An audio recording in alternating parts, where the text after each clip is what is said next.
Hello, what are you reading? Hi, it's the Holy Quran.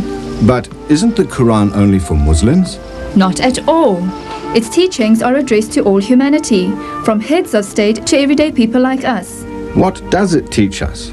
It's a book of life for life. No thinking person should pass through life without it. Where can I get a copy? From the IPCI, 124 Queen Street, Durban.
Because, I mean, otherwise there wouldn't be so many people believing in him. Well, I don't read my Bible because I don't think there's a lot of help in it, really.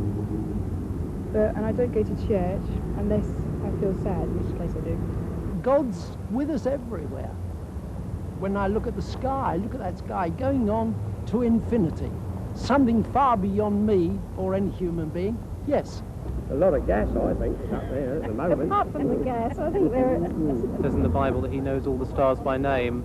That speaks to me of God's great power and his great glory. And when I look at the small, intricate things of nature, it speaks to me of how God has taken care of even the smallest manifestations of creation.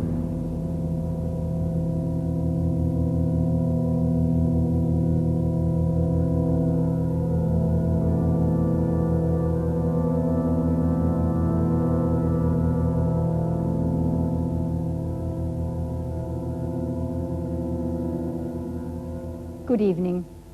Well, are we small manifestations of God's creation, as the man on the film said, or purely products of chance, who for their own comfort have invented the idea of God? To put it another way, did God create man or man create God? It's a choice everybody's got to make. This book, The Probability of God, that's just been published, makes the incredibly important assertion that modern science is beginning to reveal the existence of a creator God.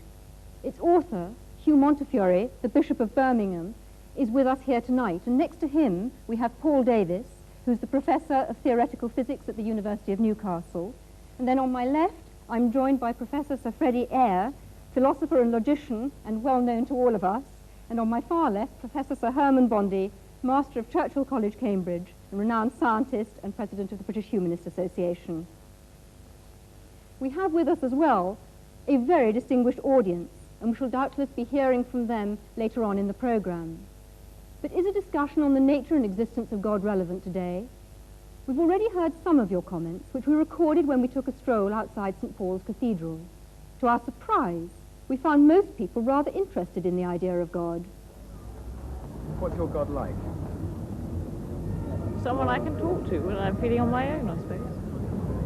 The way he's normally portrayed is as an individual, something in man's own image, and I don't believe that at all. I think he's got a lot of value for a lot of people, especially for lonely people and old people, probably. And for you too? He's my sort of reserve when I'm on my own. He's big, he's got a beard and long hair. Black long hair, yeah, black beard. I don't think he is like a person, but he's just a voice.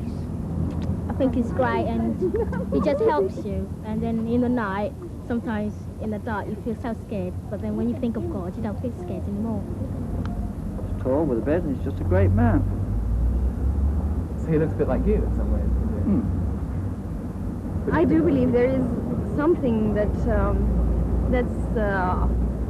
well, not exactly makes decisions for us, but knows more than we do. Do you believe in a God? No, only actually from the point of view that I do believe that there is a point beyond which people are unable to comprehend, and when that point is arrived at, then they encapsulate the whole thing in the concept of a God. When I look around at the suffering in this world, then I don't believe there's a God. If there was a God, it wouldn't cause the suffering that there is in this world. Then again, I think of Ethiopia with the Live Aid concert, and maybe there is. To get all people together, to get money together for children, I think, yeah, there is. Got to be. Well, was our universe created by a God or not? Hugh Montefiore's book says yes, and takes a fresh look at natural theology, which, as far as I understand it, is the argument that says that you can perceive the existence of God directly from the evidence of nature, and that, of course, includes scientific evidence. Hugh Montefiore, couldn't it be argued that you are, in fact, trespassing on other people's patch? Well, yes, you could argue anything, but I don't really see why we shouldn't reflect on what the scientists have said. I think people mix up science with the philosophy of science, that is, its meaning and interpretation. I really think anyone can have a go at that. I certainly have, and will continue to do so. I don't want to prove from the natural sciences that God exists. That I don't think can be done. But I do think we can now see that there's a high probability that this world is not a random occurrence. And that seems to me to say a very great deal. Right. Herman Bondi, what do you actually feel about that? Because do you feel in any sense it's a misuse of science? No, I wouldn't call it a misuse, and I was very much impressed by the book for its erudition and for its honesty. But I do think that the argument of this very good book leaves me stone cold. Not because I'm short of awe, not because I'm short of wonder. I feel our universe is wonderful and something to be awestruck by. What worries me is that this book will be taken by many people to prove Christianity, or at least to make it probable, or to prove or to make probable some other religion in which there is a revelation which makes people say, I know God's will.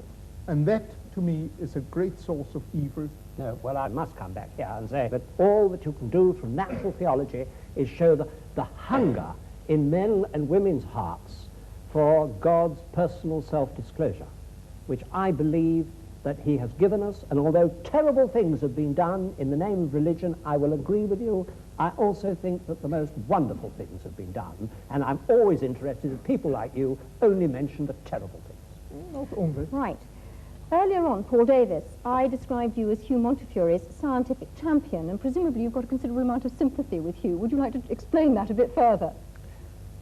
Yes, perhaps I could summarize my own position before I begin. Absolutely. As being perhaps best described as an awestruck agnostic, which is to say that through my scientific investigations, I have become more and more impressed with the incredibly stupendously intricate nature of the cosmos as we come to understand the universe in greater and greater detail, so it seems more and more remarkable that things have been arranged such that, in its broadest sense, the universe is self-aware. That is, that it permits the existence of intelligent observers, such as ourselves.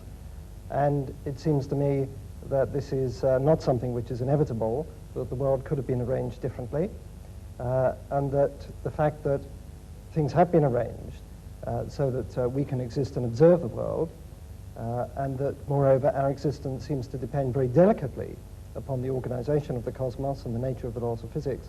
The fact that that is so seems to me a puzzle, and a puzzle that deserves an explanation. In other words, I would like to know why the world is the way it is. I can't accept it as brute fact. I would like some sort of explanation. Right, Freddie Eyre. I imagine that as far as you're concerned, we've been talking a whole lot of rubbish so far. I'd like to hear your view on the subject. I don't think we've been talking rubbish. I think there's been a lot of bad logic. But that's not quite the same thing. What the last argument comes to is saying the world is arranged as it is, therefore somebody arranged it. Now, this is a very poor argument because it could apply to however the world was arranged. I mean, all that you have said, and all that I'm afraid the Bishop has said in the book, which I also admired very much. I thought it was a very honest book and a very erudite book, I'm ready to say so. Nevertheless, all he was saying was, there are these causes, there are these effects, and had the causes been different, the effects would have been different. Nobody's going to dispute this.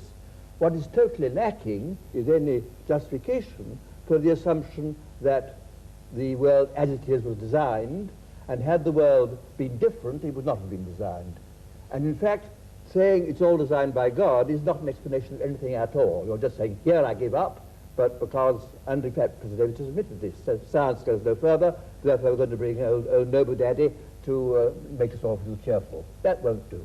The reason why I'm interested in the natural sciences here is that so often you hear people saying the natural sciences have disproved God, or there's no reasonable basis for believing in God. I'm afraid Freddie Eyre's backing a loser here. I mean, it could just be a brute fact that human beings have evolved with their amazing capacities for relationship and for their experience of God is phony. It could just be true. It could be true that our intimations of morality have no ultimate sanction, that our experience of what is true and good and beautiful isn't a window into reality. But the simplest explanation of the lot, the simplest explanation in logic, is that there is a creator. Right. There are many other ways of looking for God other than science, and some might actually say better ways. And most of the world's religions believe that God takes steps to reveal himself and reveal the world to us. And I'd like very much to hear from Mahur Krishnamurti, who is a Hindu who is actually sitting in the audience here tonight. The Hinduism says very clearly, as far as the creation is concerned, it's not just God created the world and just left to itself. God himself became the beings, and the Hinduism strongly believes in God who creates, protects, and ultimately he dissolves. This is the belief of God, and the Hindus worship him with form and without form. The nature is the other face of God, and the Hindu strongly tries to describe the indescribable by worshipping him by various images. Can I go to Ahmed Deedat to talk about the role of revelation? You see, the Muslim believes that God Almighty, he reveals his messages in word form. And in that word form, this book, the Holy Quran, was revealed through the Holy Prophet Muhammad during the 23 years of his prophetic life. And it deals with these problems more directly instead of guessing. And God Almighty, he reasons with his creation by asking him questions. He said, now, how can you not believe in God? How can you not believe in him, seeing that you were non-existent and he brought you into being? And he will cause you to die, and he will bring you back to life again, and to him will be your return. So how can you not? In other words, the way you have been computerized, the way the Creator made you, you would naturally deflect towards God as the magnetic needle does towards north. Can I just ask you whether your God is the same God as Hugh Montefiore, the bishop's? It is the same God, except that in our concepts we differ. You see, the Archbishop, ultimately he will come to making Jesus Christ as God, a God incarnate. Now, the Muslim says, no, God is God and man is man. Right, can I move on now? Philip Eden, as a Buddhist, what in fact do you feel about this? Because your concept of God is quite different. Yes, well, as far as Buddhism is concerned, there is rather a different approach. We feel that there is a fundamental reality or truth or ground of being, which of course is in everything and behind everything. I think that many of the followers of theistic religions tend to believe that God is out there somewhere in the cosmos, and that it's necessary for human beings to try and somehow establish a relationship with him. As far as the Buddhist is concerned, that reality is everywhere and in everything, so that the task of the individual is to understand that reality in himself. And that is the methods that are developed in Buddhism to help somebody to come to that realization. We feel that the problem with a creator is that inevitably one must then ask the question, who created the creator? And that, of course, is endless. You can go on and on doing that. So somewhere you have to start with the first cause, and surely the first cause is the universe itself. Man is one way in which the universe experiences itself. But your God is obviously very different then from Hugh Montefiore's God. There's a point that Herman Bondi raised about, you know, the fact that many terrible things have been done in the name of religion, and I think it's perhaps important to point out that probably the reason for this is that people for a long time, I think particularly in the West, have had this concept, you know, I'm here and the truth is over there somewhere, and there is a narrow path that leads to that truth. If you have that concept, which I sort of think of as a fan-like concept, then inevitably, if you believe that you have found the right path, all the other paths are wrong, and your task is to force everyone onto that narrow path. Surely it would be so much better if we had this concept of the truth being, as it were, at the center of a circle. We are somewhere on that circumference, and there are many different paths that lead into that truth. And the thing for us to realize, I think, is that the particular path that we choose is very much a personal thing, and it depends on many different factors. It probably depends on the person that we have met that may have explained that path to us, and various experiences we've had. If only we realize, all right, this path for me is the right one at this particular time, but that does not invalidate the other paths. But are you saying, therefore, that there's only one truth, that we only have one truth that we can actually listen to and experience? There can only be one truth with a capital T, one reality. And I think the point is that all the great religions have been trying inadequately in their own way to point man towards that truth. But for heaven's sake, don't let's have this idea that there is only this one wretched, narrow path and that all the others are wrong. All right, can I move the discussion on and say that we've dealt to some extent with revelation, but other people who are believers, and Hugh Montefiore has, if you like, supporters who don't only argue from design, would say that it's much more about experience and not about either design or revelation at all. I hope he wouldn't. And the experience, not Hugh Montefiore, other people would. And Sorry. the experience is God showing himself to us or us feeling him. And Eric Delve, you're an evangelist in the Church of England. Would you argue with that? I think I would a bit, yes. Yes. Because I do believe that you cannot prove God scientifically. Science can only deal with the material of this current universe. God is necessarily not of this universe. He's superior and outside of it. So consequently, you can't prove him scientifically or disprove him. But of course you want to go much further than that. If there's a God who made me, I want to know who he is. I want to know what he's like. And of course we Christians believe that he's actually done that, said it for us in the person of Christ. And we also believe that he's alive today and we can know him. So that's what we're here to say, and that anybody can actually say, go beyond just the evidence, whether it's for or against, and say, God, if you're really there, I want to know you, because I'm prepared to know the truth, whatever it costs me. Right, Hugh Montefiore. I do actually think that religious experience is a very important pointer, and in my book I say it's the convergence of, as I see it, science showing us we're not just random products, probably not just random products, and conscience, and experience. I mean, why is it that between 30 and 60% of people, even in this secular country, lay claim to some form of religious experience? Pretty air. And one point I'm continually making is that the postulation of God explains nothing whatsoever, because it is consistent with anything that happens. And of course it's consistent with people having religious experience, I mean, or not having it, or because it's consistent with people, you say consciousness is implanted, I mean, equally well you can say that sadism is implanted. I mean, whatever is, but you've got to explain in some way that it would have been otherwise if there had not been a creator. And this is what is totally missing, any kind of rational argument. Right. I actually wanted to bring up just something of the evidence that is within human experience of just the sheer business of significance. When I say to my wife, I love you, I mean something. I do not mean I, an accidental conglomeration of molecules from some antediluvian swamp, happen to feel a totally accidental attraction towards you, another totally accidental conglomeration, etc. I mean I love you. And if you say to me, but you're just an accident happening to another accident, something inside me says, that's not right. Now, that's not good scientific evidence, but it's human evidence. And I don't honestly think you can ignore it. It's part of humanity. And in the end, what it means is, I mean something because there is a meaning, and there's a meaner. I must protest against the previous speaker's grotesque misuse of the word accident. I have a wife too, and I love her very much. When I say that I love her, I don't accident, I don't believe that she came into the world uncaused any more than that I did, or my love doesn't have a cause, psychological cause. This levity in using these words shocks me.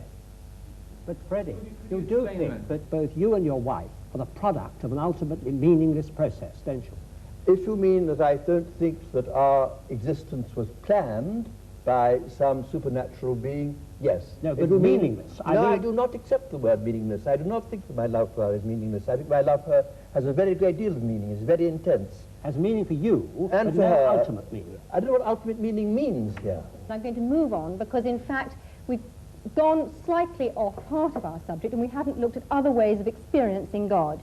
Many people say that there is a different way, a much quieter way of experiencing God. Can we ask Sister Martina Hayden? I mean, I've listened with great interest to the arguments, and I couldn't help looking back over my own life.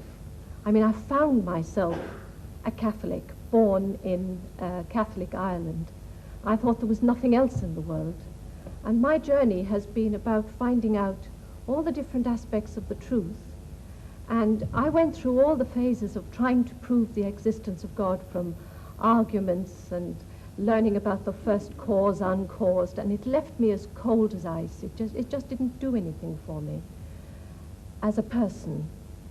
And I think in these last years it has been much more about looking for God within the design of my life, actually seeing design in my life, how somehow I am being led. I mean, even the fact that I join an order which is dedicated to searching for truth is not, to me, an accident. And I hear all the different truths, and I'm really excited about what's happening in science, because I can see that that really is, there's a convergence of truth, and there's so much more humility. I'm not saying I'm humble, as they say, if you say you are, you aren't. But I'm saying that scientists, theologians, people in general are much more humble than they were, say, 20 years ago. I mean, I was locked in combat with Freddie Eyre 20 years ago or so about conscience. I wouldn't argue that way now. I don't want to. Well, I can't match his mind, and I don't think the mind can actually say it all. I find myself going to my heart about religion, and I just discover more evil in myself and more good as I go along. And the revelation of Christ in Christianity helps me there immensely, because I find that Christ didn't talk theological argument or logical argument. He didn't use any of those. He talked about the lilies of the field. He said the kingdom of heaven is like, that's a simile. So for me, God is revealing himself in me, in everybody. You know, I felt really close to the Buddhist gentleman who was speaking over there. I really felt I can relate to that too. I can look into the heart of a rose and it speaks to me. I can also look into the Bible and it speaks to me. Professor Eyre, are you going to say that that's not a valid experience and that that's not a valid argument? I think it's not an argument at all. It is a very moving and personal position, which I think is the last to want to criticize. Right. Well, this debate hasn't included one essential element, and that's looking at the alternative choice that belief in God is totally man-made. Hans Eysenck, how do you view that? Well, as an atheist, of course, I can't believe that God created man. I think my Well, parents had not. something to do with it. I have a distinct feeling that we're taking too provincial a view of the terms God and religion. We think of it in terms of dear old Pink Church of England. But of course that is only one very small aspect of religion. Both Torquemada and St. Francis of Assisi were religious and had an image of God, but they were very different images of God, one from the other. The Ayatollah Khomeini and Bishop Montefiore, I'm sure, have quite different gods in mind when they think about religion. Even the Jehovah of the Old Testament is very different to the kind of God that the bishop is talking about. So I think it's very important to realize that if man creates God in his image, as I'm sure he does, he has many different needs and consequently creates many different types of God. Can you define that a bit more closely? What are you actually saying? I mean, I can see Hugh Montefiore blenching, but can you actually simplify that a little for our audience? Well, if your personality is warlike, wants to proselytize, is aggressive and so on, then you go for the kind of God that the Quran portrays, which wants to proselytize the world and is warlike and so on. If you are peace-loving, you want to have an assurance of a future life and so on and happiness, then perhaps you adopt the kind of God portrayed by the Church of Deedat, England. would you agree with that? I don't, ma'am. You see, I don't think that our brother has read the Quran the way it seems. You see, there are 99 attributes of God, and out of that, this one that you are talking about is non-existent in this book. Can I ask you a question? Are you saying then that the Muslim God is actually a peace-loving God who wants peace in the world? Yes, yes. And he tells us that if somebody wars against you, you have a right to fight back, unlike turning the other cheek. What about the concept of the holy war, the jihad? Yes, that is a struggle for righteousness. For example, Britain, when she was under attack by Hitler, what you did was jihad. And we take our hat to you, to Winston Churchill, for, putting the spirit into your people. Now that is what is a defensive war. And you had to retaliate. Because if you didn't, if you just sat back, keeping Hitler at bay, it wouldn't have served the purpose. You have to attack. And in the state of nature, everyone has a right to do that. So Islam allows us to defend ourselves and to extend our hostilities to a reasonable amount of satisfaction and retaliation. All right, can I come back to Hans Eysenck, and perhaps you'd like to develop it a little further, because we've actually heard an exchange between the two of you, but would you like to come out on a little bit further about perhaps other religions and not only about Islam? Well, it's not so much a particular religion, because within each religion you have all sorts of different gods. As I was trying to say, that of Torquemada and that of Francis of Assisi are all Christian gods. They're entirely different. So man creates God in his own image, even within a given religion, and certainly between different religions. The God he needs will be a different God according to his own personal requirements and to the kind of society in which he lives. Our society is different to that of the time of the Crusades, and consequently we need a different kind of God. Can I ask you then about the role of conscience, and where does conscience come from? Well, psychological experiments on conscience have shown pretty conclusively that you can manipulate it and create it through a process of social learning, Pavlovian conditioning, and so on. It is something that is acquired through social influences, although there is also a strong genetic factor in it. In other words, altruism, the tendency to do good to others. is certainly, to some extent at least, genetically controlled, in the sense that if you look at identical and fraternal twins, there's a much higher correlation within the identical than within the fraternal groups. And the same is true of religion. I think that's a very important point, Professor that religious Eyre. beliefs are in fact genetically controlled. Professor Eyre, where do you think conscience comes from? I entirely agree with the last speaker. I have no quarrel with that at all. Anybody in the general audience? Yes, in the front row. I'd like to throw out a definition that might be helpful to some people of the difference between religion and Christianity, because there's a distinct difference. Religion is largely man, by his own efforts, some of which have been demonstrated tonight, in terms of mental gymnastics, trying to get to God and looking at the most powerful thing, like the sun, and bowing to that. Christianity is God coming for man. And I was interested in Herman Bondi's remark that he's an anti-revelationist.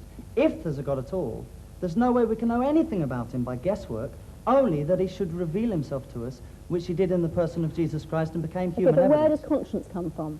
Conscience is given to us by God, and we are in the process of numbing it and pushing it down to suit our own purposes and interests, which is called selfishness. Other people in the audience, where does where does the conscience, where's the idea of conscience come from? Yes. I would say the conscience comes from the human soul. It's the human soul speaking out and crying out for release. Okay, it's not just fear. Do you not think that it's an animal fear, a fear of being found out? Yes, Daniel I Rubinstein. tend to think it's a sort of fear of alienation, really, being cut off from the rest of the community.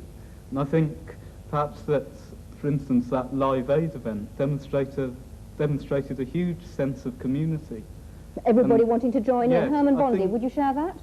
Well, I certainly feel that we are basically herd animals, and that all herd animals must have feelings like conscience. Hugh Montfort, what do you feel? Well, I don't think conscience is to be equated with either wish fulfillment or going with the herd, because my conscience often forces me to stand out from the herd.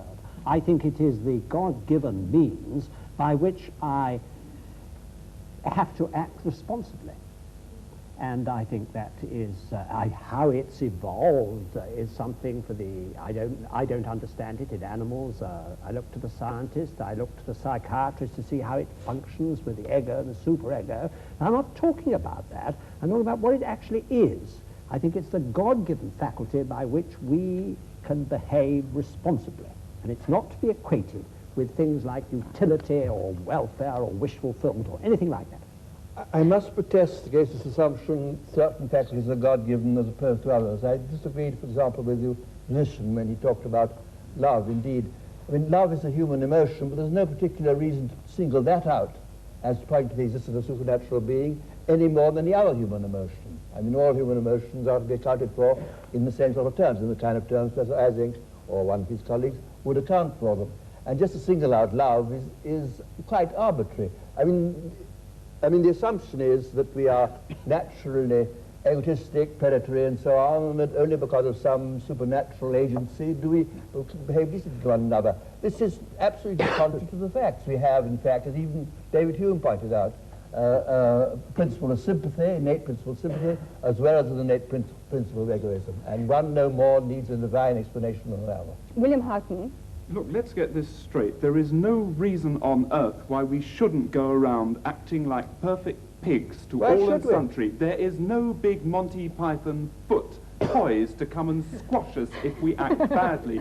Yet, a lot of us do act well towards our fellow man. But why should we not? That was just the point that I was making. Because I was just protesting against your assumption that it's somehow natural for us to want to be decent to one another and unnatural to be decent to one another. What possible ground have you for that assumption? In this world today, my experience is that it strikes me that more people are being unreasonable to each other than are being reasonable. Well, in that case, you should be Manichaean and believe in the devil. If you're taking your deity as accounting for human attitudes, that's the way you should go. Well, totally illogical. But Professor Eyre, all other species are selfish, basically, aren't they? No. No. By no means. By no means. Go ahead. Herman Bondi. But I wasn't saying that our being herd animals means that everybody has to move with the herd. What I do mean to say that we are not solitary beings. We've got to have the faculty, as other animals live together, to get on in some fashion with each other. Tina Mehta. You just mentioned the devil with great aplomb, but the devil's best trick is to make man believe he does not exist, and I think that's what the problem is, that, you know, we are in a state of chaos suddenly instead of harmony. And it is the state of harmony that we are trying to create in this world, and not distort the minds of children by showing them violence and explaining that that violence is necessary to bring about harmony. Mahua Krishnamurti. Agree. Hinduism clearly says, what is God? Answer to our dear friend's question. God is truth, God is love, and God is good. Whatever name you call, it is God. Why allergy to the name God? Love, beauty is God. So you don't actually feel that he's supernatural, that God is supernatural. Hugh Montefiore, what do you feel about that? Well, I do think that God discloses himself in the smallest particle of matter, and in our human relationships, and in love is to me a window into God. But I do think that he has supernaturally disclosed himself to us. That's why I'm a Christian, because I believe that he has been incarnate, as you said. That's what Christians believe. I believe God was incarnate and suffered the worst that people could do to him. Now, this is to me the only way I can see my way through the problem of evil. Can I just remind people, and perhaps Hugh Montefiore in particular, of Einstein's concept of God, which was, yes, God who made the universe in wonderful ways, but had not the slightest interest in us human beings, and was a totally impersonal thing that couldn't possibly care for our prayers. I want to talk to a psychologist next, Leslie Francis. I would like to go back to the question you keep asking. Did God create man, or did man create God? And I see that as a deceptively simple kind of language used. They're two completely different order questions. It is for the theologian in me to come to the question, did God create man? But the psychologist in me would want to answer your question in a different way. Did man create the image of God? He cannot go beyond looking at image. And I suspect what we've heard in the discussion tonight is a whole lot about the variability in the image that is used, but we haven't been able to get on to the ontology beyond that image. I'm sorry, everybody, but we've run out of time. The choice that is open to us is whether God made man or man made God. It's now over to you. All that remains for me to do is to thank the audience for their contributions and, of course, the panel. I'm sorry we didn't have time to say any more, and from me, good night.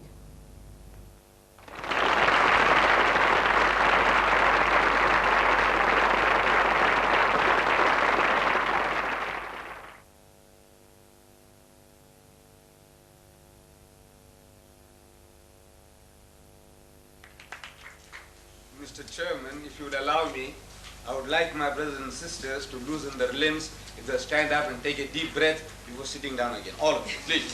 Please. Take a deep breath or two and loosen your limbs and you can relax.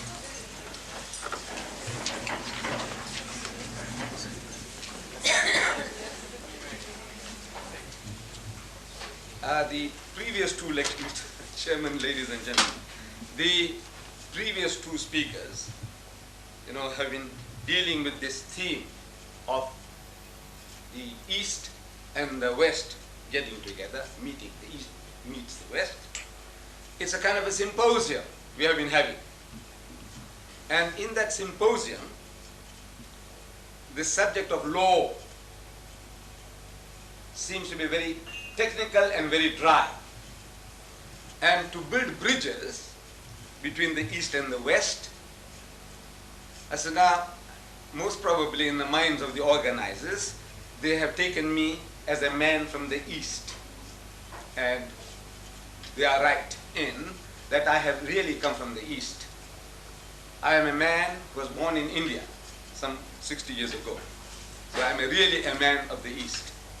But now, since the theme that has been selected for me is religious, about Islam, now I take exception to Islam being described as a religion of the East. If we take Islam to be an Eastern religion, then Judaism and Christianity are equally Eastern. because Islam, Judaism and Christianity, all these three originate in the same geographical area in the Middle East. Though I personally come from India, and my forefathers were Muslims, born Muslims, originally in the very dim past Hindus. But now to share this East and West, for the moment if I agree that Islam is from the East and the Western religions would be then Judaism and Christianity, for the purpose of this discussion this evening, I will accept that. So what is the relationship between these three? Judaism, Christianity and Islam. In reality, from the Muslim point of view, these three are not three religions. From the Muslim point of view, it's the one and the same religion on different levels. And in the fundamentals of the teachings of Moses, Jesus and Muhammad, there is not an iota of difference. Sounds surprising, doesn't it? In the fundamentals of the teachings of Moses, Jesus and Muhammad, there is not an iota of difference between these three. And I prove it to you. I said, you see, the very first commandment, as it was given by God Almighty to the Holy Prophet Moses, in Hebrew, this is what it sounds like. So, Shama Israelu Adonai Eloheinu Adonai Echad, which means, hear, O Israel, the Lord, our God, the Lord is one. Some 1,300 years after Moses, a learned man of the Jews, described as a scribe, he poses the question to Jesus in the Gospel of St. Mark, chapter 12, verse 29. He said, Master, in the Hebrew language, Rabbi, what commandment is the first of all? And Jesus answers and says unto him in the Hebrew language, Shama Israelu Adonai Eloheinu Adonai Echad. Hear, O Israel, the Lord, our God, the Lord is one. He repeated word for word what was given by Moses some 1,300 years before. Not an iota of difference in the fundamental, as given by Moses and Jesus. Coming to Muhammad, some 600 years later, after Jesus Christ, a Christian deputation approaches Muhammad in Medina, and they have a discussion, a dialogue for 3 days and 3 nights. During the course of this dialogue, the spokesman for the Christian poses the question. He said, "Oh Muhammad, all right, tell us now, what is your concept of God?" And Muhammad, as the Muslims believe, was made to say, on the authority of God, in the Arabic language, he said, "Qul huwallahu ahad." Say, He is God, the one and only. Muhammad said, Ahad. Jesus said, Echad. Moses said, Echad. I'm asking, what is the difference? Actually, it is the same word meaning the same thing. The difference between Ahad and Echad in Arabic, it was a blackboard here, I would have written it for you. If I wrote Ahad, and to make it into Echad, I just have to put a dot on the Ha. It becomes Ha. That's all. It's only the difference of a dot in the calligraphy, in writing. But in the meaning, the sense, 100% the same. So we Muslims, we say that in the fundamentals of the teachings of the prophets, no difference. Then these differences that are there, we say these were out of necessity. See, Islam, we say, is the culmination of the teachings of Moses and Jesus, brought to perfection. The Holy Prophet Moses, we Muslims, we accept him as our own prophet, as we accept all the Jewish prophets as our prophets. That Moses was catering for the needs of his people. They had just been rescued from the Egyptian bondage. They were traveling in the Sinai Peninsula, oasis to oasis. A nation under those circumstances needed a law that would give them quick justice, an eye for an eye and a tooth for a tooth. There was no time for lengthy litigations. There was no time for putting a man in prison. That antisocial character, the adulterer, kill him, stone him to death, get rid of him. It was more merciful to kill him, stone him, than to leave him in the desert to die of hunger and thirst. And he becomes an object lesson for others. He said, you see, this guy here, according to our system, he could have had 100 wives. Because there was no law. There was no law among the Jews as to the limit of the wives. Solomon, if you read the Holy Bible, we are told, had 1,000 wives and concubines. 700 wives and 300 concubines, altogether 1,000. There was no law against the number of wives that one could have. So under those circumstances, if one was not enough, you could have taken another. If two were not enough, you could have taken four. Why did you go and interfere with somebody else's property? Despoiling somebody else's rights? This guy, he deserves death, stoning him to death. And to me, this is the law. Eye for an eye, tooth for a tooth, eye for an eye, quick justice. Get moving, there's work to be done. This was the philosophy, the psychology behind the laws that were given. And these laws, we Muslims believe, were given by God Almighty for the needs of the children of Israel. But laws have a tendency to change the characters of people over a period of time. Any law, every law, they change the characters of people. Hitlerite Germany, one of the most cultured nations in Europe, the Germans, supposed to be. That nation incinerated 6 million Jews. All right, some say it's a fifth. All right, if not 6 million, 600,000. If not 6,000. If not 600. I say even that is dramatic enough. Just because they were Jews, if you destroy a people, I say it's dramatic enough, whether they were 600 or 6 million. How could this nation do such a thing like that? The land of Goethe and Beethoven, cultured nation. How can they do that? No, we can all be programmed. You see, under Hitler, they programmed the Germans. They said these are parasites. These people here, the Jews are like this, the Jews are like that. And once you work up a nation on that level, emotionally, and even the good-hearted people, they can see what's going on. But they close their eyes. They say, look, they deserve it. They deserve it. And they allowed 6 million Jews to perish. Laws. In our own country. We are living in this country, everything is based on color. And because everything is based on color, we become color conscious. To such an extent that from my own experience I can tell you that since I'm a talker, I talk religion, I love to talk. And I have been inviting people, the whites, Jews, Christians, of course the blacks as well, Indians, Africans, coloreds, but I'm talking generally about the whites now. I have had hundreds of whites coming to my home. No, I invite them. They enjoy my dinner, they enjoy my food, my curry and rice, my spices. They enjoy it, and they enjoy my talk. Because everything that I'm speaking is from an angle which the man hasn't seen before. So he enjoys my talk, and he enjoys my food. But no white man has ever invited me to his home for a cup of tea, yet. And I asked them, they meet me subsequently in the street. Mr. and Mrs. Daniels, Licol Products, I don't know if they still exist in Mobile, Licol Products. He was at my home. Mr. and Mrs. Beer Brothers, the furniture people, they were at my home. Mr. and Mrs. Baynard, Jews, they were at my home, not only. But I said, nobody ever invites me to his house for a cup of tea. When I meet them in the street, they meet me and say, now how's the missus? I said, she's very good, she's very well. He said, convey my regards to her, which I do. But nobody says, what about coming home for a cup of tea? So I asked them. I know it's a big joke, you see. I asked them, I says, you people, don't you know how to reciprocate? Don't you reciprocate among your own people? Of course you do. Then how is it that you don't reciprocate with me? I said, I tell you why. You see, at the back of your mind, at the back of your subconsciously, you are thinking in terms of color. That if this guy comes along to my elite home in Durban North, or somewhere in Westville, with this funny headgear and this beard, looking for number 10 Downing Street of yours, and I see people are watering the garden and somebody is doing something else, and I come along and see the number, I come and knock at the door, and Mrs. Smith, she opens the door, smiling face, oh, Mr. Deedat, come in. So I go inside there, 5 minutes goes, half an hour goes, and the tongues begin to wag. He said, what's this woman, Mrs. Smith, doing? I said, that coolie has gone inside so long. What's happening? Is she running a shebeen or what?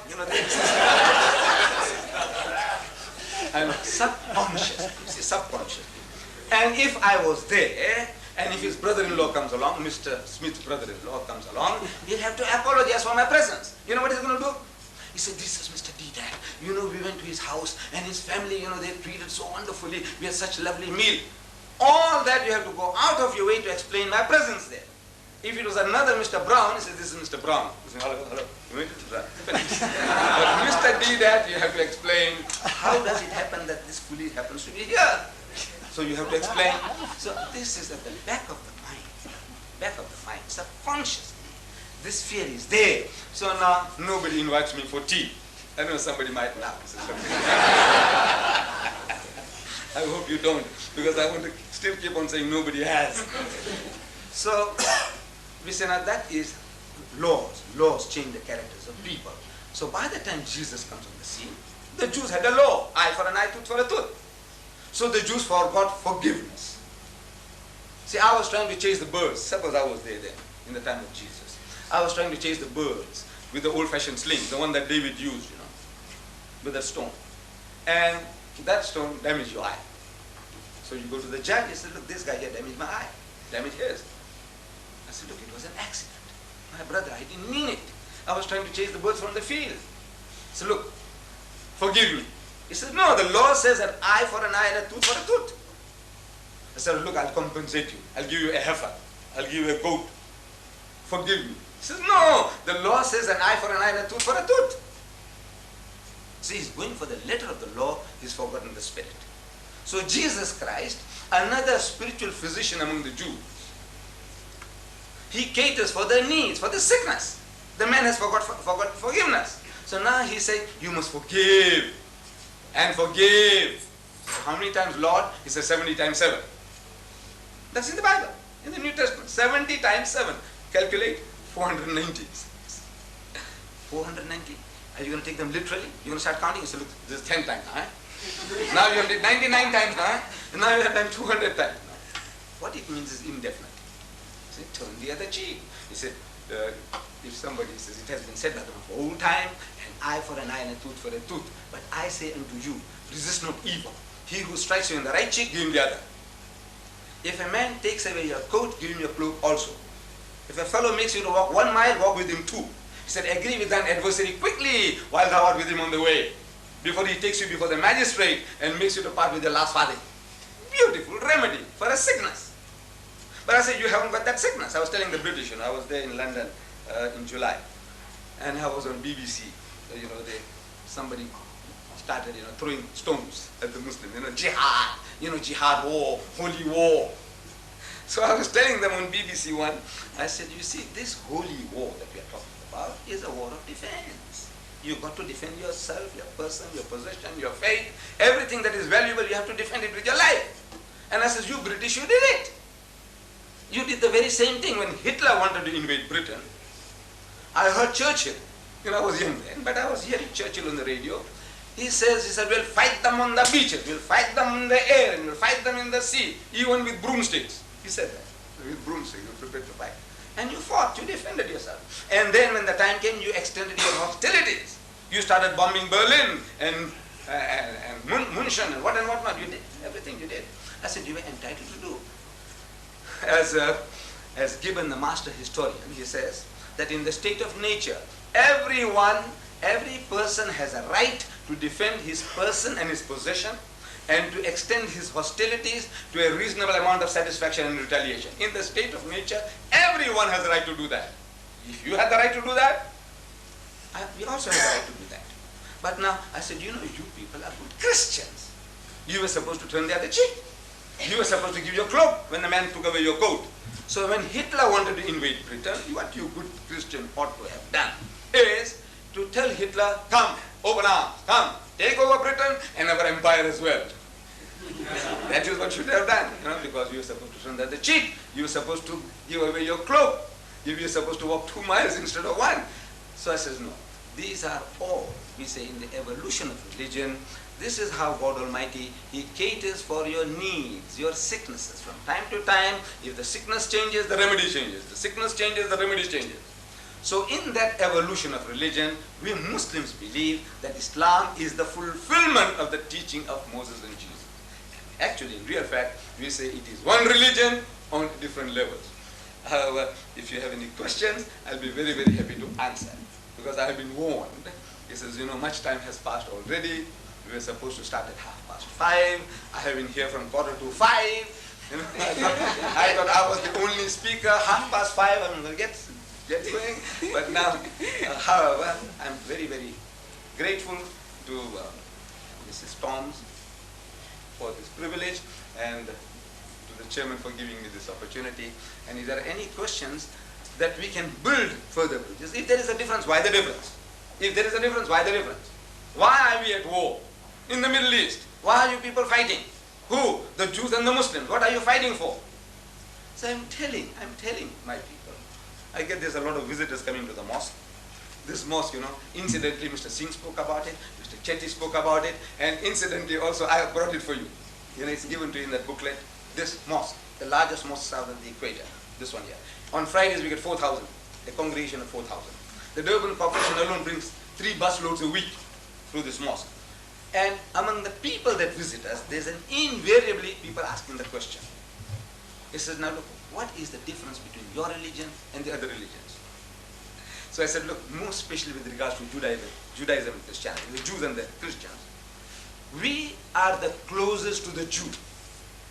In our concept of the divinity, we are 100% with the Jew. The Jew says that God Almighty is absolutely unique. He has no partners, he has no sons. God is not seen at any time. No man can see God and live. And we give our hand of acceptance to the Jew that we believe as you believe. The Jew says no eating of the flesh of swine. We say we won't eat it. He says no eating of blood. We say we won't touch it. He says circumcision. We say we all circumcised. What more do you want?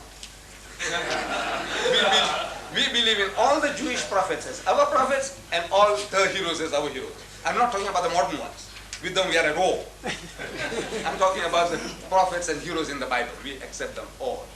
So we are at war. What are we fighting about? I said we are both fighting for a piece of land. My brothers, the Arabs, they say Palestine belongs to them, and my cousin, the Jews, they say Palestine belongs to them. They are both fighting for a piece of land. It is not a racial war, it is not a religious war. The Arab doesn't say kill the Jew because he's a Jew. Jew doesn't say kill the Arab because he's a Muslim. No.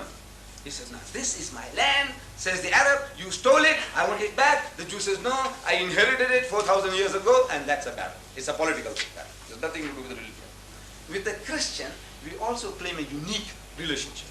Islam is the only non-Christian faith which makes it an article of faith for its followers to believe in Jesus. No Muslim is a Muslim if he does not believe in Jesus. We believe that Jesus was one of the mightiest messengers of God. We believe that he was the Messiah. We believe that he was born miraculously without any male intervention. We believe that he gave life to the dead by God's permission, and he healed those born blind and the lepers by God's permission. They are going together. The only parting of the way is we say he's not God Almighty in human form, he's not God incarnate, and he's not the begotten Son of God. Metaphorically, we are all the children of God, and he would be nearer to being the Son of God than any one of us, because he'll be more faithful to God than any of us can ever be. From that point of view, Jesus Christ is preeminently the Son of God. But our difference is when you say that he is the begotten Son, begotten, not made, so we take exception to that. That is all. So if there are any questions at any time now or in the future, if you like to visit the mosque, I think the telephone number is there. You make an appointment and come, and it will also be my privilege if you come with your wife, as I take you to the mosque, show you what goes on, and take you all for lunch as well. That's on the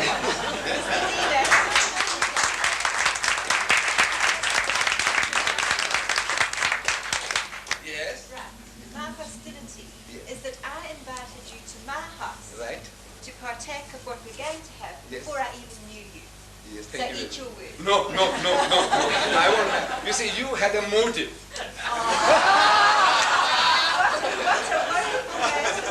What a wonderful I give it. Thank you. Mr. Deedat, thank you for a most enchanting talk on not only on the religion of Islam, but on humanity, mankind, and it was most interesting, and I'm sure every one of us had loved it.